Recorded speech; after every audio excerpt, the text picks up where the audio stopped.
भारत माता की इनकलाब वंदे। हिमाचल प्रदेश के कोने कोने से आए सभी भाइयों बहनों, माताओं, बुजुर्गों, बच्चों, टीचर्स, पेरेंट्स, आप सब लोगों को मेरा नमस्कार, सबको मेरा प्रणाम। दोस्तों, आज मैं आपके बीच में शिक्षा के बारे में बात करने आया हूं। एक बार जोर से भारत माता का जयकारा लगाएंगे। भारत माता की इनकलाब वंदे। हिमाचल प्रदेश के कोने कोने से आए सभी भाइयों बहनों, माताओं, बुजुर्गों, बच्चों, टीचर्स, पेरेंट्स, आप सब लोगों को मेरा नमस्कार, सबको मेरा प्रणाम। दोस्तों, आज मैं आपके बीच में शिक्षा के बारे में बात करने आया हूं। नवंबर में चुनाव है हिमाचल प्रदेश के। ये चुनावी दौरा है। इस चुनावी दौरे के बीच में मैं आपसे शिक्षा के ऊपर बात करने आया हूं। मैं आपसे पूछना चाहता हूं कि आज तक भारत के इतिहास में, आज तक आप लोग हिमाचल प्रदेश में इतने दिनों से रह रहे हो, कोई पार्टी, बीजेपी, कांग्रेस, चुनाव के दौरान कभी आपसे शिक्षा पे बात करने के लिए आई क्या? किसी पार्टी ने आपको आके कहा जी हमें वोट दे दो, हम स्कूल अच्छे कर देंगे? किसी पार्टी ने आपको कहा कि हम आपके बच्चों को अच्छी शिक्षा दे देंगे? शिक्षा मुद्दा ही नहीं है लोगों के लिए। आज आप इतने सारे लोग हो, आप में से जरा हाथ उठा के ये बताना कि कितने लोगों के बच्चे स्कूलों में पढ़ने वाले बच्चे हैं? कितने लोगों के? कई लोगों के हैं। आप में से कितने लोग अपने बच्चों को प्राइवेट स्कूल में भेजते हो? कितने लोग अपने बच्चों को सरकारी स्कूल में भेजते हो? इसी से पता चल रहा है कि सरकारी स्कूलों का क्या हाल है। हिमाचल प्रदेश में शिक्षा का क्या हालत है, मैं आप थोड़ा सा डेटा इकट्ठा कर रहा था। हिमाचल प्रदेश में 14 लाख बच्चे स्कूलों में जाते हैं। इन 14 लाख में से 8.5 लाख बच्चे सरकारी स्कूलों में जाते हैं और 5.5 लाख बच्चे प्राइवेट स्कूलों में जाते हैं। 8.5 लाख बच्चे सरकारी स्कूलों में जाते हैं, तो अधिकतर बच्चे, 70-80% बच्चे जो है वो सरकारी स्कूलों में जाते हैं। इसका मतलब हिमाचल प्रदेश के अंदर इतनी गरीबी है, बेचारे अपने बच्चों को, सरकारी स्कूलों की हालत इतनी खराब है हिमाचल प्रदेश के अंदर। आदमी के पास 2 पैसे आ जाए तो वो अपने बच्चे को प्राइवेट स्कूल में भेजना चाहता है कि नहीं भेजना चाहता है?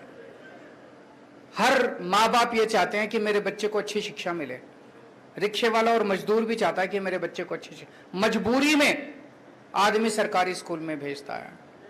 8.5 लाख बच्चे सरकारी स्कूलों में जाते हैं और आज हिमाचल प्रदेश की जो शिक्षा व्यवस्था है, इन 8.5 लाख बच्चों का भविष्य अंधकार में है। गलत तो नहीं कह रहा? 2000 स्कूल ऐसे हैं जिनमें एक टीचर है। 8वीं तक स्कूल है, 5वीं तक स्कूल है, एक टीचर है। अब ये बताओ, वो एक टीचर 5 क्लासेस को, 8 क्लासेस को कैसे पढ़ाएगा? पढ़ा ही नहीं सकता। तो इन स्कूलों में पढ़ाई होती ही नहीं है। वो पहली क्लास को पढ़ाएगा, वो दूसरी क्लास को पढ़ाएगा, वो तीसरी को पढ़ाएगा, सबको साथ बिठा के कैसे पढ़ाएगा एक टीचर? पढ़ाई हो ही नहीं सकती। इन स्कूलों में पढ़ाई होती नहीं है। तो सोचो, इन बच्चों को कुछ भी नहीं आता। इन बच्चों का क्या कसूर? ये भी तो अपने भारत के ही बच्चे हैं। इनको कौन देगा शिक्षा? कई स्कूल ऐसे हैं जिनमें एक भी टीचर नहीं है। 722 स्कूल ऐसे हैं, 722 स्कूल ऐसे जिसमें एक कमरा है। यह मैं हिमाचल प्रदेश की बता रहा हूं। एक कमरा है उसी में पहली क्लास भी लगती है, उसी में दूसरी क्लास भी लगती है, उसी में तीसरी भी लगती है, उसी में चौथी भी लगती है, पांचवी तक की क्लास और कई कई तो 8वीं तक की क्लास एक ही कमरे के अंदर। कैसे हो सकता है? ये मजाक बना रखा है इन लोगों ने। 12वीं क्लास के नतीजे हिमाचल प्रदेश के 2019 में 12वीं क्लास के नतीजे आए थे 62%, 2020 में 76%। 55 सरकारी स्कूल ऐसे थे जिनमें एक भी बच्चा पास नहीं हुआ। यह मैंने इंटरनेट पे देखा है। 55 सरकारी स्कूल ऐसे थे हिमाचल प्रदेश के अंदर जिसमें 10वीं और 12वीं क्लास में बोर्ड के पेपर में एक भी बच्चा पास नहीं हुआ। और अभी हिमाचल प्रदेश हाईकोर्ट के अंदर एक पीआईएल दाखिल की है किसी ने। उस पीआईएल में उसने कहा है कि हिमाचल प्रदेश सरकार ने मंडी के अंदर एक सरकारी स्कूल को तोड़ के वहां पे मॉल बना रहे हैं। यह हिमाचल प्रदेश की शिक्षा व्यवस्था है। हिमाचल प्रदेश पे कांग्रेस ने 30 साल राज किया, भारतीय जनता पार्टी ने 20 साल राज किया। इन्होंने क्या किया? शिक्षा व्यवस्था को बर्बाद करने में इन्होंने कोई कसर नहीं छोड़ी। गलत तो नहीं कह रहा? अब आपकी मर्जी है, 5 साल और दे दो इनको, आपके बच्चों के 5 साल और खराब हो जाएंगे। अगर आज आपका बच्चा 8वीं क्लास में पढ़ रहा है और आज आपने गलती करके बीजेपी और कांग्रेस को वोट दे दिया, आपका बच्चा 12वीं क्लास पास कर जाएगा अगले चुनाव तक, फिर मौका नहीं बचेगा। मौका यही है, अगर आपने अपने बच्चों को बचाना है तो इसी बार बदलना पड़ेगा आपको, इसी बार बदलना पड़ेगा। 8वीं क्लास में अगर आपका बच्चा पढ़ रहा है, वो 12वीं पास कर जाएगा, उसका भविष्य तो गया। उसका भविष्य कौन ठीक करेगा और उसका जिम्मेदार कौन होगा? मां बाप, क्योंकि उन्हें वोट उनको दिया। अभी तक तो हमारे पास मौका नहीं था, जैसे हमारे सुरजीत जी ने कहा एक बार बीजेपी थी, एक बार करते क्या मरते, कभी बीजेपी को दे दो, कभी कांग्रेस को दे दो। इस बार तो मौका है, इस बार तो अपने बच्चों को बचा लो, इस बार तो अपने बच्चों का भविष्य बचा लो। देखो जी, मेरे को पॉलिटिक्स करनी नहीं आती, मेरे को राजनीति करनी नहीं आती, मेरे को भी नहीं आती, भगवंत भाई को भी नहीं आती। हम लोगों को राजनीति करनी नहीं आती, काम करना आता है। देश के लिए समर्पित हैं, देश के लिए हमारी जान भी हाजिर है। सुबह से शाम तक केवल हम यही सोचते हैं। पिछले 7 साल में दिल्ली में मैं काम कर रहा हूं और पिछले 3 महीने में आपने मान साहब की झलकियां देख ली कि किस तरह से रोज एक बार ये सुबह बैठ जाते हैं, एक सुबह अनाउंसमेंट आ जाता है पंजाब के अंदर, एक शाम को आ जाता है। इतना काम हो रहा है, इतना काम हो रहा है। दिल्ली के अंदर जब हमारी सरकार बनी थी जी 2015 में, दिल्ली के सरकारी स्कूलों का यही हाल था जो हिमाचल प्रदेश के, और ज्यादा बदतर हाल था। टॉयलेट्स के नाम पे कुछ भी नहीं था। एक बेचारी बच्ची अगर अपने घर से स्कूल आ जाए और उसको बाथरूम जाना पड़े तो वापस घर जाना पड़ता था, वो टॉयलेट नहीं जा सकती थी, इतना बुरा हाल था। किसी स्कूल के अंदर टॉयलेट का इंतजाम नहीं था। दिल्ली सरकार के स्कूलों में पानी का इंतजाम नहीं था, जाले लगे पड़े थे दीवारों पे, दीवारें टूटी पड़ी थी, छत चू रही थी, छत नीचे डेस्क नहीं थे, टाट पे बैठते थे बच्चे, घंटे भर आते थे, फिर खेलते कूदते बाहर, कोई सिक्योरिटी गार्ड नहीं था। बुरा हाल था एजुकेशन का। और सरकारी स्कूलों के नतीजे तो माशाल्लाह ना ही पूछो। टीचर्स आते थे, घंटे भर के अंदर वो भी घर चले जाते थे। जैसे हिमाचल प्रदेश के अंदर है, अगर किसी के पास 2 पैसे आ जाए तो अपने बच्चे को प्राइवेट में भेजना चाहता है, वही हाल सरकारी स्कूलों का था दिल्ली के अंदर। जिसके पास, रिक्शे वाले के पास, मजदूरों के पास, में राजनीति में आने के पहले मैं एनजीओ में काम करता था, समाज सेवा का काम करता था, झुग्गियों, दिल्ली की झुग्गी बस्तियों में काम किया करता था। उन झुग्गी बस्तियों के अंदर मैं देखता था कि एक रिक्शे वाला भी, एक मजदूर भी कोशिश करता था यार एक टाइम का रोटी कम खा लेंगे लेकिन अपने बच्चों को स्कूल अच्छे प्राइवेट स्कूल में भेज देते हैं। कोई सरकारी स्कूल में नहीं भेजना चाहता था। हमारी सरकार आई, हमने एक सपना देखा था, मैंने, मनीष सिसोदिया जी ने, हमने तय किया यार कुछ भी हो ये सरकारी स्कूल ठीक करने अपने को। दिल में ये सपना तो था लेकिन ये भी था कि करेंगे कैसे, होएगा कैसे, कर पाएंगे क्या। तो हमने आते ही तय कर लिया कि दिल्ली सरकार का 25% बजट शिक्षा पे खर्च होगा। सबसे पहले तो हमने ये अनाउंस कर दिया कि दिल्ली सरकार का 25% बजट शिक्षा पे, और आज तक चला आ रहा है। दिल्ली सरकार का 25% शिक्षा पे खर्च होगा। लगभग हर साल 10,000 करोड़ से लेके 15,000 करोड़ तक हम शिक्षा पे खर्च कर रहे हैं। 7 साल हो गए, आप कैलकुलेट कर लो, 80 से 85,000 करोड़ रुपए हम शिक्षा पे, स्कूलों पे खर्च कर चुके हैं अभी तक। 80 से 85,000 करोड़। और ये सारा पैसा खर्च करवाया है, ये मेरी जेब में नहीं गया, ये किसी नेता की, अफसरों की जेब में नहीं गया। वहां से हमारी शुरुआत हुई और आज मुझे कहते हुए गर्व है कि दिल्ली के सरकारी स्कूल इतने शानदार हो गए हैं। दिल्ली के सरकारी स्कूल इतने खराब थे, हमने सारी बिल्डिंगें तोड़ तोड़ के नई बिल्डिंगें बनाई हैं, शानदार बिल्डिंगें बनाई हैं, स्विमिंग पूल बनाए हैं सरकारी स्कूलों के अंदर, लिफ्टें हैं सरकारी स्कूलों के अंदर, बिल्कुल नए सारे, लगभग 1100 1150 स्कूल हैं, सारे नए स्कूल बना दिए हम लोगों ने, तोड़ तोड़ के नए स्कूल बनाए हैं। स्कूल बनाना तो आसान था, नतीजे लाना बड़े मुश्किल है। इस साल 12वीं क्लास में हिमाचल प्रदेश में मैंने बताया 2019 में 62% नतीजे आए थे। दिल्ली के अंदर 99.7% नतीजे आए हैं सरकारी स्कूलों के, गवर्नमेंट स्कूल्स के 99.7% नतीजे। सुना था कभी भारत के इतिहास में 1947 के बाद से लेके आज तक मेरे को लगता नहीं किसी भी सरकार के टाइम में सरकारी स्कूलों के नतीजे 99.7% आए हैं। जब हमारी सरकार बनी, मैंने बताया कि अगर किसी के पास 2 पैसे हो वो अपने बच्चे को सरकारी स्कूल से निकाल के प्राइवेट स्कूल में भर्ती कराता था। हिमाचल प्रदेश के अंदर भी किसी के पास भी 2 पैसे हो वो अपने बच्चे को निकाल के प्राइवेट स्कूल में भर्ती कराना चाहता है। दिल्ली के अंदर हवा उल्टी बहने लग गई है। दिल्ली के अंदर 4 लाख बच्चों ने अपने नाम प्राइवेट स्कूल से कटवा के सरकारी स्कूलों के अंदर भर्ती करवाए हैं। भाई साहब, ये चमत्कार से कम नहीं है। 4 लाख बच्चों ने प्राइवेट स्कूल से नाम कटा के सरकारी स्कूलों में भर्ती कराया, क्योंकि सरकारी स्कूल इतने, और कई अमीर लोग अपने बच्चों के बड़े बड़े स्कूलों से नाम कटा रहे हैं।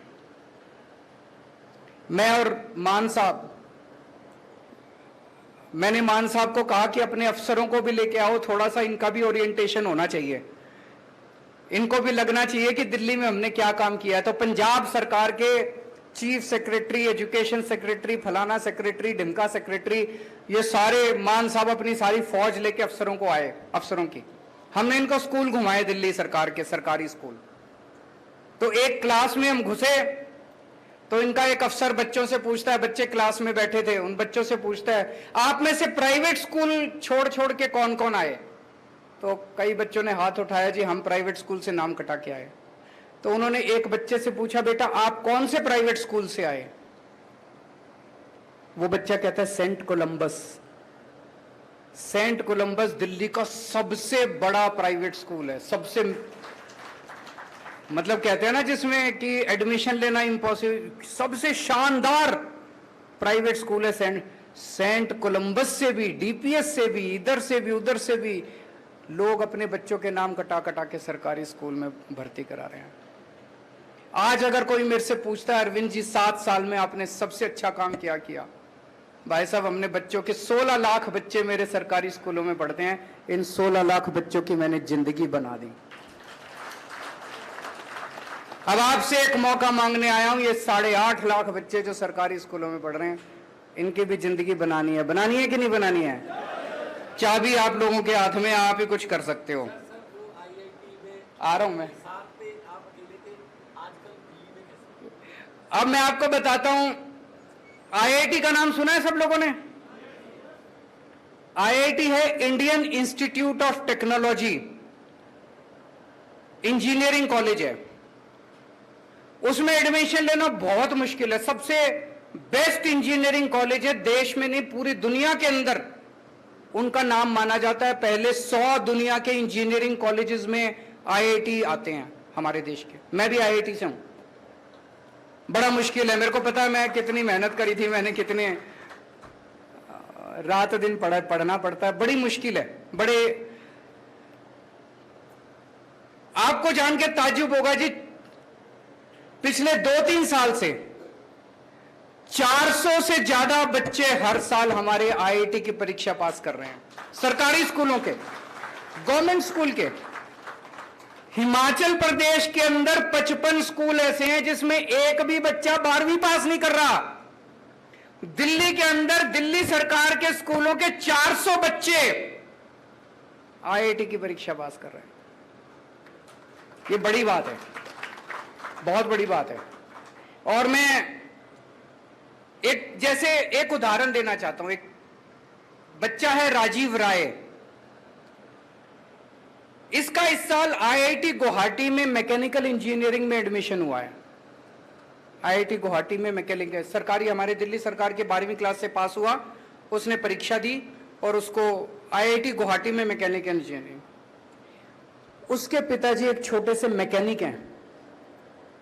सड़क के किनारे एक वो पॉलीथीन की शीट लगा के उसके नीचे बैठ के मैकेनिक का काम करते हैं, सड़क के किनारे, जैसे वो रेडी पटरी वाले होते हैं उसी तरह के। 9,000 रुपए महीने मुश्किल से कमाते हैं। पिताजी तीसरी पास हैं, माताजी पढ़ी नहीं हुई, अनपढ़ है। ये लड़का आईआईटी गुवाहाटी से मैकेनिकल इंजीनियरिंग करने के बाद इसको जो शुरुआती तनख्वाह मिलेगी, कम से कम 2 लाख रुपए महीने की तनख्वाह इसको मिलेगी। अब आप सोच के देखो कि अगर दिल्ली सरकार के स्कूल अच्छे नहीं हुए होते तो क्या होता? क्या राजीव राय आईआईटी में जा सकता था? मैं इसकी काबिलियत पे वो नहीं कर रहा, हो सकता चला भी जाता, मैं वो नहीं कह रहा।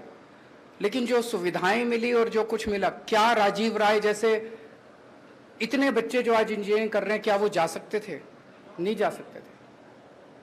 वो मैकेनिक का बेटा हो सकता है मैकेनिक अपने पिताजी की दुकान में ही काम करने के लिए मजबूर हो जाता। हो सकता है उसके पिताजी बीच में उसकी पढ़ाई छुड़वा देते, कहते बेटा पढ़ाई तो होती नहीं है तो टाइम क्यों खराब कर रहा है, मेरे साथ दुकान पे बैठा कर, 2 पैसे तो कमाएगा। ऐसे ही होता है ना गरीब परिवारों में। क्या राजीव राय आईआईटी में जा सकता था? नहीं जा सकता था। ऐसे कितने ही बच्चे हैं, आप सोच के देखो। इन सब बच्चों के घरों की गरीबी दूर हो रही है। अब 1.5 लाख बच्चे हर साल मेरे 12वीं क्लास से निकलते हैं सरकारी स्कूलों में। इन 1.5 लाख बच्चों का पहले भविष्य अंधकार में था। अब मैं दावे के साथ कह सकता हूं, ये 1.5 लाख बच्चे, मैं ये नहीं कह रहा सारे इंजीनियर बन जाएंगे, इनमें से कई इंजीनियर बनेंगे, कई डॉक्टर बनेंगे। और इन बच्चों को हम बिजनेस करना सिखा रहे हैं 11वीं 12वीं क्लास में। मैं अभी बताऊंगा आपको।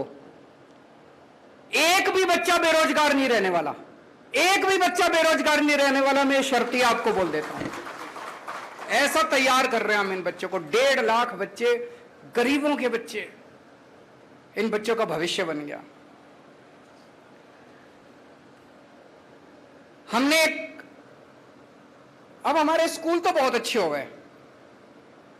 हमने कई सारे एक्सपेरिमेंट्स आजकल स्कूल में शुरू किए हैं कि जब हमारे बच्चे स्कूल से निकले, सरकारी स्कूलों से, वो एक अच्छा इंसान बने, अच्छा नागरिक बने और अपना पेट पालने लायक बने। ये नहीं बीए कर ली, बीकॉम कर ली, एलएलबी कर ली और नौकरी नहीं मिल रही। नौकरी ढूंढ रहे हैं, सारे जने नौकरी ढूंढ रहे हैं। ये अंग्रेजों ने व्यवस्था बनाई थी। अंग्रेज व्यवस्था बना के गए थे, सबको क्लर्क बना दिया, सारे देश को क्लर्क बना दिया। सारे क्लर्क बनने की नौकरी ढूंढ रहे हैं। अरे हमारे देश के अंदर इतना इंटेलिजेंस है, इतना हमारे देश के अंदर पोटेंशियल है, हमारे बच्चे इतने अच्छे हैं। हमने एक एक्सपेरिमेंट शुरू किया। 11वीं और 12वीं क्लास के हर बच्चे को हमने 2-2 हजार रुपए दे दिए सरकार की तरफ से। हर बच्चे को 2-2 हजार रुपए दे दिए। हमने कहा अब इससे बिजनेस करो, कुछ भी सोचो कि क्या बिजनेस कर सकता हूं मैं। टीम बना लो, मान लो 4 बच्चों ने टीम बना ली तो 2-2 हजार मिला के 8 हजार हो गए। 8 बच्चों ने टीम बना ली 16 हजार हो गए। अब तुम उससे बिजनेस करो। ऐसे बच्चों ने टीम बना बना के अपने बिजनेस आइडियाज किए हैं। 52,000 बिजनेस आइडियाज हमारे पास आए हैं, 52,000 इन स्कूलों में से। मैं आपको एक छोटा सा उदाहरण देना चाहूंगा, आपको सुन के मजा आएगा। हर्ष एक लड़का है, इसने अपने 8 बच्चों को इकट्ठा किया तो 16 हजार रुपए हो गए, 2-2 हजार रुपए मिला के। ये 16 हजार रुपए से इन लोगों ने एक नई किस्म की खाद बनाई, कूड़े से खाद बनाई नई किस्म की, और उस खाद को इन्होंने 16 हजार रुपए की खाद बनाई, इसको बेचा। व्हाट्सएप पे, फेसबुक पे जाके लोगों को कांटेक्ट किया। इन्होंने 6 महीने के अंदर 64 हजार रुपए कमा लिए। 16 हजार के 64 हजार हो गए। फिर ये जितने बच्चे थे जिनके अच्छे अच्छे आइडियाज थे, हमने देश के कई अमीर लोगों को बुलाया एक 5 स्टार होटल में, और वहां हमने इन सरकारी स्कूल के बच्चों को कहा कि आप इनके सामने अपना आइडिया प्रेजेंट करो। आपने टीवी में देखा, एक बिजनेस ब्लास्टर्स प्रोग्राम हमने किया था। बच्चों ने 11वीं 12वीं के हमारे बच्चे देश के सबसे अमीर लोगों के सामने प्रेजेंटेशन कर रहे हैं। आप सोच के देखो क्या कॉन्फिडेंस लेवल है हमारे बच्चों का। सरकारी स्कूलों के 11वीं 12वीं क्लास के बच्चे बड़े बड़े अमीर लोगों के सामने प्रेजेंटेशन कर रहे हैं कि मैं बिजनेस करना चाहता हूं, आप मेरे को इतने पैसे दो। उसमें कई बच्चों को इन्वेस्टमेंट मिली। किसी इंडस्ट्रियलिस्ट ने कहा मैं आपके आइडिया में इतने पैसे इन्वेस्ट करता हूं। हर्ष जिसका मैंने अभी बताया, इसके पिताजी एक सरकारी स्कूल के अंदर सफाई करते हैं, सफाई कर्मचारी हैं, बहुत गरीब परिवार से आता है। इसकी 8 लोगों की टीम को 16 लाख रुपए की इन्वेस्टमेंट मिली इंडस्ट्रियलिस्ट से। अब ये सारे बच्चे तैयार हो रहे हैं भारत मां का नाम रोशन करने के लिए, आगे बढ़ने के लिए। हमें हिमाचल प्रदेश के बच्चों को तैयार करना है कि नहीं करना है? चाबी आप लोगों के हाथ में है जी। अभी सबसे पहले जो क्वेश्चन मेरे से पूछा गया, एक बहन ने पूछा जी प्राइवेट स्कूल वालों ने बड़ी लूट मचा रखी है, खूब फीस लेते हैं। दिल्ली में भी यही था। सरकारी स्कूलों का बुरा हाल है। हर माँ बाप अपने बच्चे को अच्छी शिक्षा देना चाहता है, हर माँ बाप अपने बच्चे को प्राइवेट स्कूल में भेजता है, और प्राइवेट स्कूल वालों को पता है कि जो मर्जी ले लो, माँ बाप की तो चलती नहीं है, कर क्या लेंगे बेचारे। कोई माँ बाप अगर थोड़ी सी आवाज उठाते तो धमकी देते, तेरे बच्चे को निकाल देंगे स्कूल से, ले जा अपने बच्चे को। माँ बाप को लगता है यार कहाँ में एडमिशन कराना कोई आसान थोड़ी है आजकल प्राइवेट स्कूलों में। तो मजबूरी में सारे पेरेंट्स जो हैं वो, और सरकार क्या करती है, सरकार के आधे मंत्रियों के तो अपने ही प्राइवेट स्कूल होते हैं कि नहीं होते? बड़े बड़े स्कूल जितने सारे नेताओं के हैं, और या ये सारे नेताओं के साथ साठगांठ करते हैं, पार्टी में चंदा देते हैं ये लोग। हमारी पार्टी ईमानदार है, ना तो हमारे किसी मंत्री का स्कूल और ना हमारी पार्टी किसी प्राइवेट वाले से चंदा लेती। हमने दिल्ली में आने के बाद ब्लैंकेट बैन कर दिया, कोई फीस नहीं बढ़ाई जाएगी। केवल बैन नहीं करा, हमने दिल्ली के सारे प्राइवेट स्कूलों का ऑडिट करा दिया। चार्टर्ड अकाउंटेंट्स भेज के चार्टर्ड अकाउंटेंट्स की टीम बना दी, ऑडिट करा दिया। भाई साहब को जान के ताज्जुब होगा, कई दिल्ली के बड़े बड़े, नाम लेना ठीक नहीं है, बड़े बड़े स्कूल ऐसे निकले 40 करोड़ 50 करोड़ की एफडी बना रखी है। अरे तुम एफडी बनाने के लिए स्कूल चला रहे हो? एफडी बना रखी है, 50 करोड़ रुपए की एफडी बना के बैठे और फीस पे फीस बढ़ाए जा रहे हैं। भारत के इतिहास में पहली बार हुआ, हमने एफडी तोड़ाई और पिछले 5 साल में जितने बच्चे स्कूल में पढ़े हैं सबके पैसे वापस कराए हमने। पैसे वापस कराए हम लोगों ने। कभी सुना है कि प्राइवेट स्कूल में पढ़ने वाले बच्चों के चेक वापस उनके अकाउंट में पैसे वापस आए? हमने फीस नहीं बढ़ने दी, 7 साल तो हो गए। अभी पंजाब के अंदर मान साहब ने सरकार संभाली है, अप्रैल के पहले हफ्ते में स्कूल फीस बढ़ाते हैं। इन्होंने ऑर्डर जारी कर दिए, कोई फीस नहीं बढ़ाएगा कोई स्कूल। ये स्कूल वाले ये भी कहते हैं ना, यूनिफॉर्म स्कूल से ही लेनी है, किताबें स्कूल से ही लेनी है, मनमर्जी कर रखी है इन्होंने, अनाप शनाप पैसे कम, इन्होंने ऑर्डर कर दिए कोई स्कूल से नहीं लेनी, जहां से मर्जी यूनिफॉर्म लो, कोई किताबें स्कूल से नहीं लेनी, जहां से मर्जी लो, और कोई फीस नहीं बढ़ाएगा। और अभी ये बता रहे थे पिछले हफ्ते कुछ स्कूलों ने इनके ऑर्डर की अनदेखी करके कल उन्होंने फीस बढ़ा दी, आज इन्होंने ऑर्डर जारी कर दिया, सबकी फीस वापस कम करा दी इन्होंने। सरकार ईमानदार चाहिए, सरकार जनता के प्रति जवाबदेह चाहिए। अगर ईमानदार सरकार आएगी, मजाल कोई जनता को लूट ले। तो दोस्तों, मैं केवल दिल्ली के लोगों ने अपने बच्चों का भविष्य केवल एक वोट से बदल लिया। एक वोट दिया था दिल्ली के लोगों ने 2014 में, 15 में हमको। आज दिल्ली के लोगों का, बच्चों का भविष्य बदल गया। अब दिल्ली की जनता ने बाकी सारी पार्टियों को, कांग्रेस के तो 0-0 सीट आ रही है हर बार, और बीजेपी वालों की पहले 3 आई, इस बार 8 सीट आई। जनता इतना प्यार करती है आम आदमी पार्टी से। आप भी अपने बच्चों का भविष्य बदल सकते हो, बटन दबा के, बटन बदल के। मान साहब कह रहे हैं पिछली बार जो बटन दबाते थे, बटन बदल दो, बटन दबा के। आपका अपने बच्चों का भविष्य आपके हाथ में है। जैसा मैंने कहा कि टाइम, आप कई बार कुछ लोग कहते हैं हाँ अरविंद जी अच्छा कर रहे हो, अगली बार देखेंगे। अरे मैं तो यही हूं, तुम्हारे बच्चों का क्या होगा? मेरा तो देख लेना, पहले अपने बच्चों का देख लो। मैं अपने लिए नहीं आया, मेरे को कोई इच्छा नहीं है। मैं इनकम टैक्स में पहले कमिश्नर की नौकरी किया करता था, अच्छा खासा काम कर रहा था। वो छोड़ के मैं दिल्ली की झुग्गियों के अंदर काम करने लगा। कई साल झुग्गियों में काम किया मैंने। उसके बाद दिल्ली का मुख्यमंत्री बन गया। 49 दिन के अंदर कुर्सी छोड़ दी।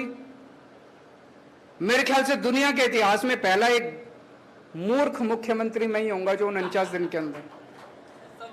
सत्ता के लिए नहीं आए हम, येन केन प्रकारेन सत्ता ले लो, जाति के नाम पे, धर्म के नाम पे, पैसे बांट के, दारू पिला के, वो सब नहीं करते हम। दिल के अंदर देश धड़कता है हमारे, देश के लिए काम करें। तकलीफ होती है। अगर हमने 5 साल में दिल्ली के स्कूल ठीक कर दिए, ये कांग्रेस वालों ने 30 साल राज किया हिमाचल प्रदेश के अंदर, ये नहीं कर सकते थे।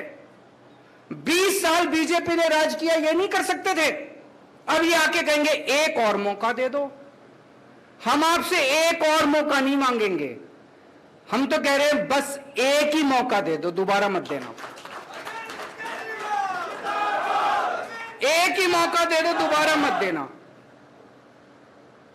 अभी एक भाई साहब बता रहे थे पेपर बड़े लीक होते हैं। भाई साहब कुछ तो गड़बड़ है। मैं हरियाणा गया, वहां भी बीजेपी की सरकार है, वहां भी खूब पेपर लीक होते हैं। गुजरात गया, वहां भी बीजेपी की सरकार है, वहां भी खूब पेपर लीक होते हैं। सारे पेपर लीक, दिल्ली में नहीं होते। क्या चक्कर है जी? पता नहीं लीक होते हैं या लीक करवाते हैं ये लोग। वो मैं हमेशा कहता हूं, वो Guinness book of world record में आ रहा है इनका नाम, बीजेपी वालों का। सबसे ज्यादा पेपर लीक करवाने वाली पार्टी पूरी दुनिया के अंदर वर्ल्ड रिकॉर्ड बना रहे हैं। क्यों? इनकी नीयत खराब है। अंत पंत में सारी चीज इसी बात पे आ जाती है, आपकी नीयत कैसी है। इनकी नीयत खराब है, हमारी नीयत साफ है।